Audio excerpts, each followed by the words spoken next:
உங்கள் தந்தி1 தொலைக்காட்சியில் தினமும் ஒரு சர்ப்ரைஸ் மாலை 6 முதல் 7 மணி வரை காணத் தவறாதீர்கள்.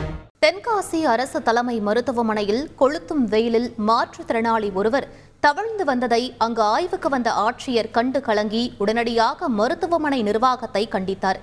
இதனால் பெரும் பரபரப்பு ஏற்பட்ட நிலையில் இது பற்றிய செய்தி தொகுப்பை தற்போது பார்க்கலாம்.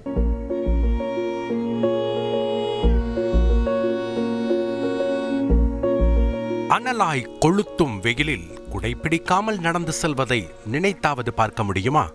ஆனால் இங்கு மாற்றுத்திறனாளி ஒருவர் தகிக்கும் வெயிலில் பரிதாபகரமாக தவழ்ந்து சென்று கொண்டிருக்கிறார்.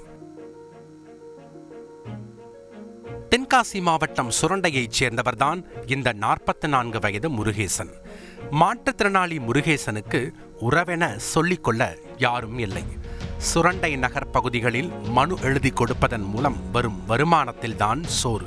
வெயில் வாட்டி வதைக்க மாதாந்திர சிகிச்சைக்காக தென்காசி அரசு தலைமை மருத்துவமனைக்கு 4 கால்களில் தவழ்ந்து வந்த முருகேசனை காண்கையிலேயே கண்கள் கலங்குகின்றன.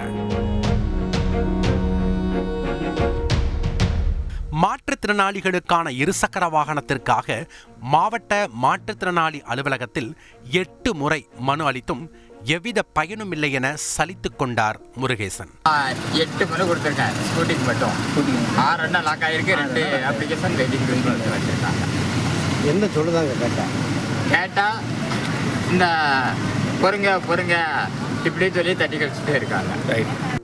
அந்த சமயத்தில்தான் அரசு மருத்துவமனைக்கு திடீரென ஆய்வுக்கு வந்தார் ஆட்சியர் கமல் கிஷோர். முருகேசன் நிலை கண்டு கலங்கிய ஆட்சியர் அவரது குறைகளை கேட்டறிந்தார். வேதனை மல்க முருகேசன் கூறியவற்றை கேட்டுக்கொண்ட ஆட்சியர் கமல் கிஷோர் உடனடியாக இருசக்கர வாகனத்தை வழங்குவதற்கான நடவடிக்கைகளை மேற்கொள்வதாக உறுதியளித்தார்.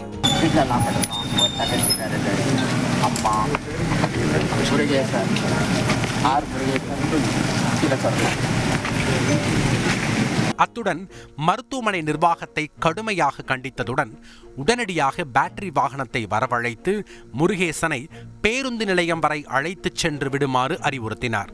அப்போது கையெடுத்து கும்பிட்டு நன்றி தெரிவித்துக் கொண்டார் முருகேசன். ஆட்சியரின் அதிரடி நடவடிக்கை அனைவரின் பாராட்டுக்களையும் பெற்றுள்ளது. தந்தி டிவி செய்திகளுக்காக தென்காசியிலிருந்து செய்தியாளர் தங்கம்.